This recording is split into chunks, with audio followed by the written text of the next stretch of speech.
The market's roaring higher today, led by tech stocks and Bitcoin. Bitcoin briefly hit 107,000 as President-elect Donald Trump says he's looking to create a Bitcoin strategic reserve that could propel Bitcoin from a little over $2 trillion in market cap to 15 trillion. So that's a little bit more than a 7x from here. And maybe it could happen this cycle, who knows? But then we also had Masayoshi Son, SoftBank CEO Masayoshi Son, visit Trump at Mar-a-Lago today, announcing that he'll invest $100 billion into the United States, with hopefully creating 100,000 jobs. And during the press conference, when Masayoshi Son was speaking, Donald Trump interrupted and pretty much said, "Would you do 200,000?" And he said he'd consider it, and pretty much, yeah, we could make that happen. Who knows if it will, but that's the art of the deal right now. And that's good news. That'll, Masayoshi Son is a technology growth and AI investor, and he sees that America's back in terms of technological strength around the world. So that's good news. On top of that, we also had Broadcom issue really strong earnings last week. And since Broadcom's earnings, Broadcom stock is up about 36%. Broadcom strength is mostly due to artificial intelligence, showing that the demand for artificial intelligence is real. We're in this fourth industrial revolution. Broadcom hit $1 trillion market cap, and I think there's more room to go, in my opinion. Broadcom, if NVIDIA is the first best pure play for AI in terms of supplying the picks and shovels for AI, I think Broadcom is the second best bet for a chip play in AI, in my opinion. AMD probably too, but Broadcom is really up there. Broadcom knocked it out of the park with this earnings report.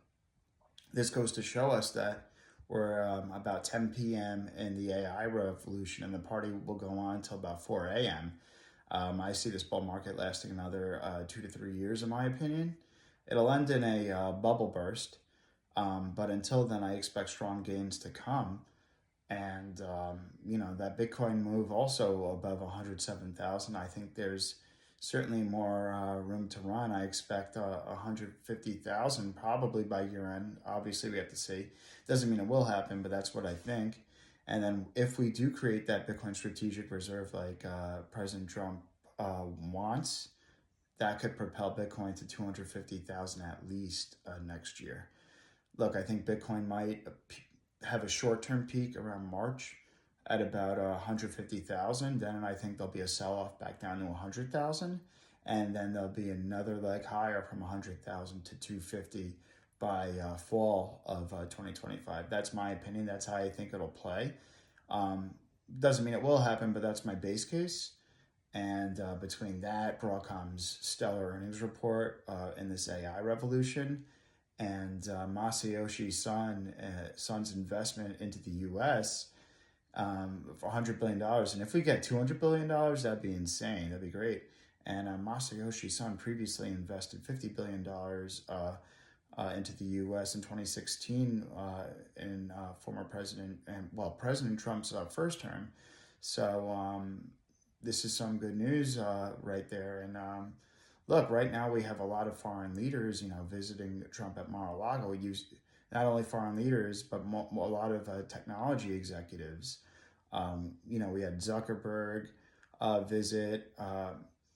We had others too. I think Jeff Bezos is going to. Obviously, Elon Musk is very involved with the Trump campaign, and Trump is involved in conversations with a lot of technology people. He has technologists in the White House. He has David Sachs and as an AI and crypto czar, and Mark Andreessen's also going to be heavily involved indirectly, probably as an informal advisor. So this is good news, and this is good news for technology in America and American strength.